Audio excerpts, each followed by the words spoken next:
ఈ రోజున ఒక కిలాడి ఏడుపు, బొట్టు లేని ముండ ఏడుపు. ఇంత ఘోరంగాన మరి ఛీ, ఆమె పేరు కూడా ఇదేనండి. వారి వల్లే ఇలా మీకు జరగబోతుంది. ఆ యొక్క స్త్రీ జన్మంతా సరిపడా శత్రుత్వాన్ని కలగచేసింది. ఇది ఇప్పటి నుంచి మొదలైంది కాదు, ఎప్పటి నుంచో మొదలైంది. ఒక కిలాడి ఏడుపు, పైగా ఒక బొట్టు లేని ముండ ఒక స్త్రీ ఏడుపు. ఇంత ఘోరంగా ఏడుస్తుందంటే మరి ఛీ అని చెప్పి అనుకోవచ్చు. ఆమె పేరు కూడా ఇదే. వెంటనే తెలుసుకోండి. ఏ ఆడ వ్యక్తికైనా కానీ ఒక స్త్రీకి గౌరవం ఇస్తారు. ఇంత నీచంగా ఎందుకు మాట్లాడుతున్నాము అనేది ఈ వీడియో చివరి వరకు చూస్తేనే మీకు అర్థమవుతుంది. ఆలస్యం చేయకుండా వీడియోలోకి మనము వచ్చేద్దాము. ఎప్పుడైనా ఒక స్త్రీకి గౌరవం ఇవ్వాలి. ఎప్పుడు తను బొట్టు లేని స్త్రీగా మారుతుంది అని అంటే తన యొక్క భర్త చనిపోయినప్పుడు. అది అందరికీ కూడా తెలిసిన విషయమే. అటువంటి స్త్రీని కూడా ముండ అనే మాట వాడకూడదు. ఎందుకు అని అంటే ఏ స్త్రీ అయినా ఒక స్త్రీకి ఇచ్చే గౌరవం తప్పకుండా మనం ఇవ్వాలి. శ్రీ లక్ష్మీ నరసింహస్వామి దేవాలయం. మీకు ఎటువంటి సమస్యలు ఉన్నా సిద్ధాంతి గారు ఫోన్లోనే జ్యోతిష్యం చెబుతున్నారు. భార్యాభర్తల సమస్యలు, ప్రేమ సమస్యలు, కుటుంబ సమస్యలు, ఆర్థిక సమస్యలు, డబ్బు, వ్యాపారము, పెళ్లి, సంతాన సమస్యలు, ఇంకా ఎటువంటి సమస్యలు ఉన్నా జ్యోతిష్యం చెప్పబడును, పరిహారం చేయబడును. శ్రీ లక్ష్మీ నరసింహస్వామి దేవాలయం పూజారి గారిని సంప్రదించండి. Phone number 9515466718. స్త్రీ అయినా కూడా ఆది పరాశక్తితోటి సమానస్తురాలి. ఏ స్త్రీకైనా కూడా ప్రతి ఒక్కరూ తల వంచి నమస్కరించుకోవాల్సిందే. కానీ ఇక్కడ మనము ఈ వీడియోలో ఒక కిలాడి స్త్రీ, కిలాడి ముండా అనే స్త్రీ గురించి ఈ మాటలు ఎందుకు వాడాల్సి వచ్చింది అని అంటే ఈ రాశి వారు ప్రత్యేకంగా ఈ వీడియోని చివరి వరకు చూస్తే మీకే అంతా పూర్తిగా అర్థమవుతుంది ఎందుకు ఇలా మాట్లాడాల్సి వచ్చింది. ఒకవేళ ముందుగా ఈ మాటలు అన్నందుకు వీడియో చూసే వారికి తప్పుగా అనిపిస్తే దయచేసి మమ్మల్ని క్షమించండి. మరొక్కసారి చెప్తున్నాము, వీడియో చివరి వరకు చూస్తేనే మీకు బోధపడుతుంది. మేము కూడా ఒక స్త్రీగానే ఇదంతా చెప్తున్నామని ఆలకించండి. వ్యక్తిగతంగా వీరు ఎలా ఉంటారు అంటే చాలా మంచి మనస్కులండి ఈ రాశివారు. ఎదుటివారు కాస్త మంచితనం చూపించినా కానీ, ఎదుటివారు కాస్తంత ప్రేమను పంచినా కానీ వీరు చాలా వరకు వారి ప్రేమకు దాసోహం అయిపోతూ ఉంటారు. కానీ పైకి ప్రేమ చూపించడం అనేది వీరికి రానే రాదు. వీరి యొక్క మనసు చాలా సున్నితం అయినప్పటికీ కూడాను ఎదుటి వారితో కొంచెం అంటే కొంచెం ర్యాష్గా మాట్లాడుతూ ఉంటారు. అంటే ఎలా మాట్లాడుతారు అంటే కనుక ఏంటి, చెప్పు, ఆ పని అయ్యిందా, అవుతుందా, ఇలా అంటే అన్నం తిన్నారా, తినలేదా, ఇంకా అలాగే ఉంటారా, ఇట్లా ఉంటుందన్నమాట. అంటే ప్రేమ ఉంటుంది కానీ కొంచెం కఠినత్వం ఉంటుంది. అమ్మ అన్నం తిన్నావా, ఈ మాట వేరుగా ఉంటుంది. ఏయ్ అన్నం తినలేదు ఇంకా అని అనే మాట వేరుగా ఉంటుంది. అవును కదా, వీళ్ళు రెండో జాతికి చెందినవారు. అలా అని చెప్పి కఠినాత్ముల అంటే అదేం కాదు. చిన్నప్పటి నుంచి వీరు పెరిగిన వాతావరణం, వీరి చుట్టూ ఉండే పరిసరాలు, వీరు పనిచేసే దగ్గర ఉండే ఆ యొక్క పరిసరాలు, ఆ చుట్టూ ఉండే జనము, వీరందరి వల్ల కూడాను వీరి యొక్క మానసిక స్థితి అనేది ఈ విధంగా తయారయ్యింది. ప్రేమకు కొంచెం తక్కువగా నోచుకొని పుట్టారు అని చెప్పుకోవచ్చు ఈ రాశి వారిని. ఎందుకు అని అంటే గనక చిన్నతనం నుంచి కూడా వీరికి కుటుంబ బాధ్యతలు, బరువులు అనేవి వీరి మీద పడేసరికి కుటుంబాన్ని ఎలా పోషించాలి, అయ్యో నా కుటుంబ పరిస్థితి ఇంత ఘోరంగా అయిపోయింది, నా వంతు సహాయం నేను చేద్దాము, ఎంతో ఒక వేడి నీళ్లకు చన్నీళ్లు తోడులాగా నేను కూడా ₹1 సంపాదించి నా కుటుంబానికి ఇచ్చి సహాయపడదాము అనే ఉద్దేశ్యంతో వీరు చిన్నతనంలోనే ఆ చదువు ఏదైతే ఉంటుందో, కొంతమంది చదువుకుంటున్న పార్ట్ టైం జాబ్ లాగా చేసుకునైనా కుటుంబానికి ఎంతో కొంత విలువని ఇచ్చి, ఎంతో గౌరవాన్ని ఇచ్చి కుటుంబం కోసం ₹1ని చిన్న వయసు నుండి కష్టపడి అందజేశారని కూడా చెప్పుకోవచ్చు. ఇంత నా బిడ్డ కష్టపడుతున్నారు కదా, నా బిడ్డ ఇంత కుటుంబం గురించి ఆలోచిస్తున్నారు కదా అని చెప్పి ఈ యొక్క రాశి వారి యొక్క తల్లిదండ్రులు ఎవరైతే ఉన్నారో వీరు కూడా అంత ఎఫర్ట్ అనేది పిల్లల మీద పెట్టారు. ప్రేమ లేదా అంటే ప్రేమ లేదు అని మేము చెప్పము. కానీ వీరి యొక్క మెంటాలిటీ ఏ విధంగా ఉంటుంది అంటే మనం ఏంటో మనం చూసుకుందాము, మన స్వార్థం మనం చూసుకుందాము, మనకి డబ్బులు నెల వచ్చేసరికి చేతిలో పెడుతున్నారా లేదా చేతిలో పెడుతుందా, ఇంతవరకే చూసుకుందాము అన్నట్లుగా వారి యొక్క వ్యక్తిగతం గురించి ఆలోచించుకుంటారు. ఇటు వీరి యొక్క బిడ్డల గురించి కాస్త నిర్లక్ష్య ధోరణి. ఎంత ప్రేమ ఉన్న తల్లిదండ్రులు అన్నా తర్వాత ప్రేమ లేకుండా ఉండదు.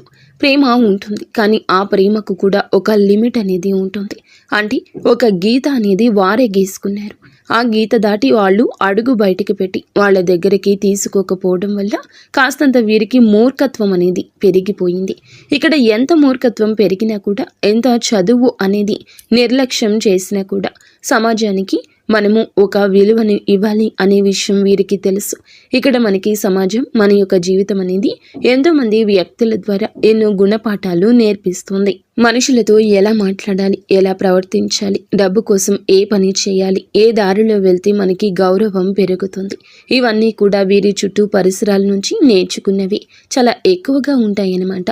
కాబట్టి ఈ రాశి వారు ఇన్ని కష్టాలు పడి ఇంతగా ఆ యొక్క పరిస్థితులన్నీ ఎదుర్కొని తట్టుకొని చిన్న వయసు నుండే కుటుంబ బరువు అనేది భుజాల మీద వేసుకొని వీళ్ళకంటూ ఏ కష్టాలు వచ్చినా అన్నింటినీ తట్టుకొని జీవితంలో వయస్సులో అనుభవించాల్సిన సుఖాలను వీరు అనుభవించలేకపోయారు.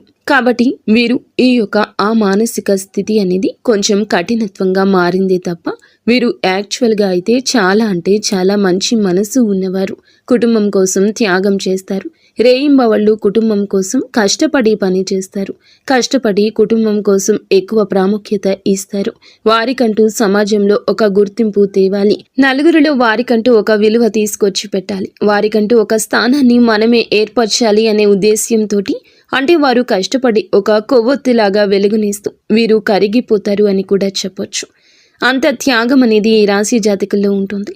కానీ ఇంత చేస్తున్నాను అని చెప్పి బయటకు మాత్రం చూపించారు. అటువంటి వ్యక్తిత్వం కలిగిన వారు ఈ యొక్క రాశివారు. కానీ ఎవరి కష్టాలు వారు పడుతున్నా కూడా, ఎవరి బాధలు వారు పడుతున్నా కూడా, ఎవరి నొప్పిని వారు అనుభవిస్తున్నా కూడా ఇక్కడ బయట పరిస్థితులు ఏ విధంగా ఉన్నాయంటే, మనం రూపాయి పెట్టి ఒకళ్ళ చేత పని చేయించుకుంటున్న ఏడుపే, మన రూపాయి పెట్టి మనం ఏదైనా ఒక ఆటో కానీ ఒక కారు కానీ మన ఇంటికి పిలిపించుకొని అది ఎక్కి వెళ్ళినా కూడా ఏడుపే. మనం రూపాయి పెట్టుకుని ఏదైనా ఒక మంచి చీర కట్టుకున్నా బయటికి ఇలా కనిపించినా కూడా ఏడుపే. ఒక బంగారం చేయించుకున్న ఏడుపే, కాస్త ఇల్లు వైనంగా మార్చుకున్న ఏడుపే, ఏదైనా పొలం కొన్న ఏడుపే, స్థలం కొన్న ఏడుపే, ఇల్లు కొన్న ఏడుపే. ఈ ఏడుపులన్నీ ఎక్కడి నుంచి వస్తున్నాయి? మన మీద పడి ఏడవాల్సిన అవసరం ఒకరికి ఎందుకుంటుంది? ఇంత ఏడ్చేవారు సాధించేది ఏమిటి అంటే కనుక, ఇక్కడ ఏడ్చేవారు ఎవరు అనే మాటకు వస్తే మొదటిగా ఏడ్చేవారు బయటవారు కాదు, మీకు మీ ఇంట్లో ఉన్నవారు ఇక్కడ ఎక్కువగా ఏడుస్తూ ఉంటారు. మీరు 100% నమ్మినా నమ్మకపోయినా కానీ మీ యొక్క కుటుంబంలో మీరంటూ కూడా కొంతమందిని నమ్ముతారు. మీకంటూ ఎవరైతే ఆ యొక్క స్త్రీ ఇంపార్టెన్స్ ఇస్తారో, ఎవరైతే ఎక్కువగా మీరు నమ్ముతున్నారో, ఎవరైతే నా వాళ్ళు అని చెప్పి ప్రేమ చూపిస్తారో, ఇక్కడ రక్త సంబంధం గుర్తుపెట్టుకోండి. ఈ యొక్క రక్త సంబంధం ఎవరైతే ఉన్నారో ఆ స్త్రీకి ఇప్పుడు ప్రస్తుతానికి భర్త కూడా లేరు. ఈ యొక్క రక్త సంబంధంతో పాటుగా ఈ యొక్క రక్త సంబంధానికి ఇష్టమైన బయట స్త్రీ ఒకరు కూడా ఉన్నారు. వారు కూడా మీ ఇంట్లో వారే, మీ ఇంటి పేరు ఉన్నవారే. ఇక్కడ అర్థమైంది కదా, రక్త సంబంధం. రక్త సంబంధానికి తోడుగా బయట వ్యక్తి, ఆ బయట నుండి వచ్చిన వ్యక్తి మీ ఇంటికి వచ్చిన వ్యక్తి, మీ ఇంటికి వచ్చిన వ్యక్తి కాబట్టి మీ ఇంటి పేరు, మీ ఇంటి తాలూకా, మీ ఇంటి సిద్ధాంతం, మీ ఇంట్లో ఉండే వ్యక్తి. ఇక దీన్ని బట్టి మీరు అర్థం చేసుకోండి.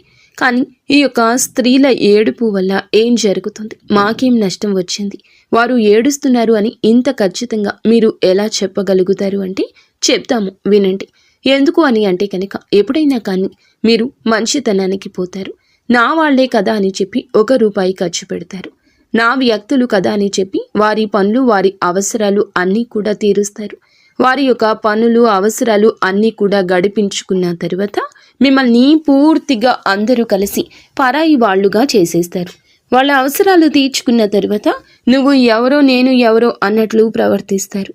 ఇక్కడ వారికి కావాల్సింది డబ్బే. ఈ డబ్బు కోసం వారు ఎంతకైనా కూడా దిగజారిపోతారు, తెగించేస్తారు. ఈ డబ్బు కోసం అందితే కాళ్ళు, అందకపోతే జుట్టు పట్టుకునే రకాలు వీరు. వీరు పనులు గడిపించుకోవడం కోసం కాళ్ళు పట్టుకుంటారు. పని అయిపోయాక మొహం వైపు కూడా తొంగి చూడరు. వీరితో చాలా జాగ్రత్తగా ఉండాలి. వీరు మీ కుటుంబంతో కలిసి మీరు సరదాగా ఉంటున్నా కానీ, మీ కుటుంబాన్ని మీరు ప్రేమగా చూసుకుంటున్నా కానీ, మీ కుటుంబం మీద ఎక్కువ ఎఫెక్షన్ అనేది పెట్టుకుంటున్నా కానీ, మీ బిడ్డల కోసం మీరు ఏదైనా చేస్తున్నా కానీ ఇంత చేస్తున్నారు. వీరికి పెళ్లి కాకముందు ధనం అంతా మా చేతిలో పెట్టేవారు. ఇప్పుడు వీరులు అవసరాల కోసం ధనం ఉపయోగించుకుంటున్నారు. మాకేమీ ఇవ్వడం లేదు అనే ఉద్దేశ్యంతో ఒక ఏడుపు. అంతేకాకుండా ఇది ఎవరైతే బయట నుండి వచ్చిన స్త్రీ ఉందో, ఈ స్త్రీ మీ ఇంటి అంటే మీ ఇంటి స్త్రీ మీద ఎక్కువగా చూపు పెట్టుకోవడం, తన ప్రతి అడుగుని కూడా గమనించుకోవడం, తను ఎక్కడికి వెళ్తుంది, ఏ చీర కట్టుకుంది, ఏం చేస్తుంది, ఇలా ప్రతిదీ కూడా A to Z పట్టించుకోవడం, ప్రతి దానికి కూడా ఏదో ఒక వంకతోటి ఏడుస్తూ ఉండడం. ఎవరు కూడా డైరెక్ట్గా నేను ఏడుస్తున్నాను మీ మీద పడి అని చెప్పరు. వారి యొక్క మాటలను బట్టి, వారు మనతో మాట్లాడే తీరును బట్టి, వారి యొక్క పరిస్థితులను బట్టి మనం వారితో ఎలా ఉండాలి, లేదా వారు మనతో ఏ విధంగా ఉన్నారు, అవసరమైనప్పుడు మనకి సమాధానాన్ని చెప్పేదాన్ని బట్టి, మన అవసరాలు ఎంతవరకు తీరుస్తున్నారు అనే దాన్ని బట్టి మన మీద బయట 10 మందికి వెళ్ళి మనల్ని ఎలా చిత్రీకరిస్తున్నారు అని చెప్పి, ఎలా చిత్రీకరిస్తుంది కూడా ఏ 10 మందికైతే వాళ్ళు చెప్పారు, ఆ 10 మందిలో ఒకరు ఇద్దరు వచ్చి ఈ రోజు మీతో చెప్తారనమాట. ఇట్లా దీన్ని బట్టి వారి యొక్క నిజ స్వరూపాలు అనేవి పూర్తిగా ఈ రోజు బయటపడిపోతాయి. అలా పూర్తిగా బయటపడ్డాక కూడాను ఇక్కడ జరుగుతున్న తప్పు ఏమిటి అంటే ఇంకా నమ్మడం, ఇంకా వారి యొక్క అవసరాలు తీర్చడం, ఇంకా మేమున్నాము అని ఒక సపోర్ట్ ఇవ్వడం. ఇక్కడ మీకు అనుమానం వస్తుంది. ఇంతగా చెప్తున్నారు, కుటుంబ వ్యక్తులు అంటున్నారు, రక్త సంబంధం అంటున్నారు, మరి మా ఇంటికి వచ్చిన ఆడపిల్ల అని చెప్పి అంటున్నారు, భర్త లేరు అని చెప్పి అంటున్నారు. మరి ఇంత లేకపోతే మరి వాళ్లకు మేము సపోర్ట్ ఇవ్వద్దా? మరి మా ఇంటికి వచ్చిన వాళ్ళని మేము గౌరవంగా చూసుకోవద్దా? వాళ్ళకంటూ మేమున్నామని ఒక ధైర్యాన్ని కూడా ఇవ్వకపోతే ఎలా అని చెప్పి అనుకోవచ్చు. ఖచ్చితంగా ఇవ్వాలి, గౌరవాన్ని ఇవ్వాలి, మేము ఉన్నాము అనే భరోసా ఇవ్వాలి. ఎలా, ఎప్పుడు, ఎందుకు అనే విషయం మీరు ప్రశ్నించుకుంటే మీ బిడ్డల మీద కూడా అంతే ప్రేమ చూపించాలి కదా, మీ మీద కూడా అంత గౌరవాన్ని వారు ఇవ్వాలి కదా. మీకు కూడా అవసరమైనప్పుడు అంతే విధంగా మీరు చేసిన పనిని మనసులో పెట్టుకుని విశ్వాసాన్ని చూపించాలి కదా. మరి ఇవి ఏవీ లేనప్పుడు ఇంత చేసిన ఉపయోగం ఏముంటుంది చెప్పండి? ఎప్పుడైనా కానీ అటు నుండి ఉండాలి, ఇటు ఉండాలి, ఇటు ఉంటే అటు ఉండాలి అని చెప్పి మన పెద్దలు చెప్తారు. మీరు అవసరం లేనప్పుడేమో నువ్వు ఎవరో నేను ఎవరో అని చెప్పి మన ఎదుగుదల చూసి ఏడవటమే, అవసరం ఉన్నప్పుడు అసలు నువ్వే ముఖ్యమని చెప్పి మీ దగ్గరకు వచ్చి కాళ్ళు పట్టుకోవడం వస్తారు. మళ్ళీ అవసరం తీరాక యథా మామూలే అయిపోతుంది. ఇలా జరుగుతూ ఉంటే ఎంతవరకు చెప్పండి? అలాగే మీ ఇంట్లో ఈ మధ్య గత కొంతకాలం నుంచి, కొద్ది సంవత్సరాల నుంచి భార్యాభర్తల మధ్య గొడవలు, చికాకులు, ఇబ్బందులు, మీ ఇద్దరి మధ్య వేరే వారు ఎంటర్ అయిపోతూ ఉండటము, అలాగే వారి వల్ల గొడవలు, మానసిక ప్రశాంతత లేకపోవడం, ఇంట్లో తరచుగా అనారోగ్య సమస్యలు వస్తూ ఉండడం గమనించారా? ఇంట్లో ఎప్పుడు మనశ్శాంతి అనేది లేకుండా ఉండడం, తరచుగా ఇబ్బందులు, గొడవలు అనేవి వస్తూ ఉండడం, వీటన్నింటికీ కూడా కారణం ఆ యొక్క స్త్రీల ఏడుపేనండి. మరి ఏడిస్తే ఇంత జరుగుతుందా అంటే ఖచ్చితంగా అండి. దైవశక్తి ఎంత ఉంటుందో నెగటివ్ శక్తి కూడా, నరదృష్టి కూడా అంతే ఉంటుంది. నరుల చూపుకి నల్లరాయి సైతం పగిలిపోతుందని చెప్పి మన పెద్దలు చెప్తారు. అలాగే ఇక్కడ జరుగుతుంది కూడా, అది నరదృష్టి. మరి ఈ నరదృష్టి నుండి ఎలా తప్పించుకోవాలి అని మీరు మమ్మల్ని ప్రశ్నిస్తే, నిజంగా మేము ఎంతో మందిని చూసి వారి యొక్క జీవితంలో ఇవి చేయడం వల్ల వారికి ఉన్న ప్రతి నెగిటివ్ ఎనర్జీని దూరం చేసుకున్నారు. అది కను దృష్టి అయినా కానివ్వండి, లేకపోతే కనుక ఇంట్లో వారు పదే పదే వారి యొక్క స్వార్థపు బుద్ధితోటి వీరిని వాడుకోవడం వల్ల వచ్చిన ఆ యొక్క ఘోష ఏదైతే ఉంటుందో, మీరు బాగుపడిపోతున్నారేమో అని చెప్పి ఒక తపన ఏదైతే ఉంటుందో, ఆ తపన వల్ల వచ్చే నెగిటివ్ శక్తి అయినా కానివ్వండి, లేకపోతే చేసే పనుల్లో ఆటంకం ఏర్పడడం కానివ్వండి, ఇలా ఏ విధంగా అయినా కానివ్వండి, ఎప్పుడైనా కానివ్వండి, నెగిటివ్ ఎనర్జీని పూర్తిగా ఈ విధంగా దూరం చేసుకుని వారి జీవితంలోకి అదృష్టాన్ని ఆహ్వానించుకునేవారు చాలా మంది ఉన్నారు. ఏం చేయాలి అసలు? ఈ రాశి వారి విషయానికి వస్తే గనక, ఈ రాశి వారు గుర్తుంచుకోండి, ఇప్పటి నుంచి మనకి కొత్త సంవత్సరం స్టార్ట్ అయిపోయింది. ఆంగ్ల సంవత్సరాది అయినప్పటికీ కూడా మన యొక్క క్యాలెండర్ మారుతుంది. ఈ రోజు నుంచి మీకు ఈ యొక్క డేట్ నుంచి కూడా ఇలా చేయండి. ఏదైనా కానీ చెయ్యాలి, మారాలి అని చెప్పి ప్రతి ఒక్కరూ కూడా సంకల్పం పెట్టుకోవాలి. ముఖ్యంగా ఇప్పటి నుంచి మీరు చేయాల్సింది ఏమిటంటే, మీ యొక్క ఫ్యామిలీ మెంబర్స్ ఎవరైతే మీ మనసుకి తెలుస్తుంది, వీరు నా మంచి కోరేవారు, మీరు చెప్తే నా అనుకునే చెప్తారు, ఇటువంటి వాళ్ళు ఎవరైతే ఉన్నారో వారి మాటలు మాత్రమే వినండి. గతంలో వారి వల్ల మీకు ఎటువంటి ఉపయోగం కానీ లాభం కానీ లేకపోతే గనుక వారి మాటలు నమ్మొద్దు. అటువంటి వారి మాటలు తీసి పక్కన పెట్టేయండి. వారి మాటలు ఎప్పుడు వినొద్దు. మీ జేబులో రూపాయి తీసి వాడేటప్పుడు ఎవరి కోసం వాడుతున్నాను, దేనికోసం వాడుతున్నాను అని చెప్పి ఆలోచించుకోండి. ఎంత ప్రాణ స్నేహితులైనా కానీ ఎంతవరకు ఉంచాలో అంతవరకే ఉంచండి. ఎక్కడ పెట్టాలో అక్కడ పెట్టండి. వారితో అతిగా ఏమీ కూడా కుటుంబ విషయాలు పంచుకోవద్దు. ముఖ్యంగా ఎవరి కోసం ఒక్క రూపాయి ఖర్చు చేయొద్దు. మీరు పడే కష్టం ఏదైతే ఉందో, మీలో బిజినెస్ పార్ట్నర్స్ ఉంటారు, మీకు తోడుగా ఎవరైనా కానీ, అంటే మీ తోటి ఉద్యోగస్తులు కూడా ఉంటారు. ఇలా ఏదైనా కానీ వారితో కూడా ఎంతవరకు ఉండాలో అంతవరకే ఉండి లిమిట్స్ మెయింటైన్ చేయండి. ఒక్క రూపాయి కూడా జారనివ్వద్దు. ముఖ్యంగా గుర్తుంచుకోండి, ఈ రాశి వారు ఈ రోజు నుంచి ప్రతి సోమవారం కాకపోయినా నెలలో ఏదైనా సోమవారం శివాలయానికి వెళ్ళండి. శివునికి మీ చేతో అభిషేకం చేసే ప్రయత్నం చేయండి. దీనివల్ల మీకు ఉన్న ఎటువంటి నెగిటివ్ శక్తి అయినా వెళ్ళిపోతుంది. ప్రతి శనివారం రోజు వెంకటేశ్వర స్వామి గుడికి వెళ్ళండి. ఆ స్వామి వారికి గుడిలో తులసి మాల సమర్పించండి. దీనివల్ల మీకు చాలా రకాలుగా అదృష్టం కలిసి వస్తుంది. ఇక భార్యాభర్తల మధ్య ఎవరికైతే తరచుగా గొడవలు జరుగుతున్నాయో వారు ముఖ్యంగా తెలుసుకోవాల్సింది ఏమిటంటే గనక, మీరు అవునన్నా కాదన్నా ఇలాగే జరుగుతుంది. నరదృష్టి కోపంలోకి లాగేస్తుంది.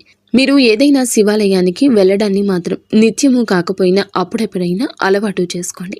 నాగేంద్ర స్వామి గుడిలో కానీ లేదంటే సుబ్రహ్మణ్యేశ్వర స్వామి గుడిలో కానీ 2 నాగుపాముల పడగలు, అంటే 2 నాగుపాములు పెనవేసుకొని ఉంటాయి కదా, ఆ రాతి విగ్రహానికి ఒక గ్లాసుడు పాలు పోసి పసుపు కుంకుమ వేసి చక్కగా జిల్లెడు ఆకు మీద బెల్లపు ముక్కను పెట్టి నువ్వుల నూనెతోటి దీపారాధన చేయండి. దీనివల్ల మీకు భార్యాభర్తల మధ్య గొడవలు అనేవి శుభ్రంగా పోతాయి. ఎటువంటి ఇబ్బందులు, ఎటువంటి సమస్యలు రాకుండా ఉంటాయి. అలాగే ఇంట్లో కోపాన్ని, ఆవేశాన్ని కంట్రోల్లో ఉంచుకోండి. ఎప్పుడు కూడా ఏ సిచ్యువేషన్లో అయినా కూడా కోపాన్ని, ఆవేశాన్ని కంట్రోల్లో ఉంచుకోవాలి అనే ఒక కొత్త నియమాన్ని ఇక నుంచి అయినా పాటించండి. ఎందుకంటే మీ యొక్క మంచి మనసు ఉన్న వాళ్ళకి కోపం కూడా ఎక్కువే. అలా కోపం వల్ల మీకు తెలియకుండానే మీకు చాలా నష్టం జరుగుతుంది. కాబట్టి ఆ కోపాన్ని, ఆవేశాన్ని కంట్రోల్లో ఉంచుకోండి. ఒక మాట నోట్లో నుండి బయటకు వచ్చేటప్పుడు ఈ మాట నేను అనడం వల్ల ఎదుటి వారు వింటారా లేదా ఇది ఎంతవరకు నమ్మొచ్చు, ఎంతవరకు వినొచ్చు అని చెప్పి ఇలా ఆలోచించుకుని దానికి తగ్గట్లుగా మీరు మాట్లాడండి. అలవి కాని చోట అధికులం అనరాదు. మన పెత్తనం జరగని చోట మనం పెత్తనం చెలాయించడం వల్ల మనకే అవమానం ఎదురవుతుంది. కాబట్టి ఇవన్నీ కూడాను మీరు ముందే తెలుసుకోండి. దాన్ని బట్టి అడుగు ముందుకు వేసే ప్రయత్నం చేయండి. ఇవన్నీ మనసులో పెట్టుకొని ఎవరైతే ఆ స్త్రీలు ఉన్నారో వారితో ఎంతవరకు ఉండాలో అంతవరకే ఉండి వారికి ఎక్కువగా ధనాన్ని ఖర్చు చేయొద్దు. అసలు ఎక్కువ కాదు, అస్సలు ఖర్చు చేయకుండా ఉండండి. మీ లిమిట్స్లో మీరు ఉండండి. మీ ఫ్యామిలీని మీరు హ్యాపీగా చూసుకోండి. మీ లిమిట్స్లో మీరు ఉండండి. మీ ఫ్యామిలీని మీరు హ్యాపీగా చూసుకొని మేము చెప్పిన పనులన్నీ చేసుకుంటూ ప్రతి అమావాస్యకు ఎర్రనీళ్లు తిప్పి వేసుకుంటూ ఉంటూ బయటికి వెళ్ళినప్పుడల్లా అరికాళ్లలో కాటుక చుక్క పెట్టుకుని వెళ్ళడం, జోబులో నిమ్మకాయ పెట్టుకుని వెళ్ళడం, ఇటువంటివి అన్నీ కూడా చేస్తూ ఉండడం వల్ల మీరు చాలా వరకు కూడా ఒడ్డున పడతారు. చాలా సమస్యల నుండి దూరం అయ్యి మీ జీవితాల్లోకి అదృష్టం అడుగు పెడుతుంది. అర్థమైంది కదండి. ఈ రాశి వారికి ఈ వీడియో నచ్చిందని అనుకుంటున్నాము. నచ్చింది అనిపిస్తే వీడియోకి లైక్ చేయండి. కింద కామెంట్ సెక్షన్లో ఓం నమ శివాయ అని కామెంట్ చేయండి. అంతా